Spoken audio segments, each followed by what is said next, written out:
اور اسی کے پاس غیب کی کنجیاں ہیں جن کو اس کے سوا کوئی نہیں جانتا،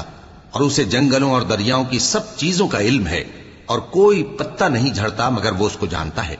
اور زمین کے اندھیروں میں کوئی دانہ اور کوئی ہری یا سوکھی چیز نہیں ہے مگر کتاب روشن میں لکھی ہوئی ہے۔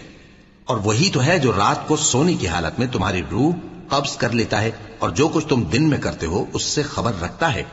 پھر تمہیں دن کو اٹھا دیتا ہے تاکہ یہی سلسلہ جاری رکھ کر زندگی کی مدت معین پوری کر دی جائے، پھر تم سب کو اسی کی طرف لوٹ کر جانا ہے، پھر وہ تم کو تمہارے عمل جو تم کرتے رہتے ہو ایک ایک کر کے بتائے گا، اور وہ اپنے بندوں پر غالب ہے اور تم پر نگہبان مقرر کیے رکھتا ہے، یہاں تک کہ جب تم میں سے کسی کی موت آتی ہے تو ہمارے فرشتے اس کی روح قبض کر لیتے ہیں اور کسی طرح کی کوتاہی نہیں کرتے۔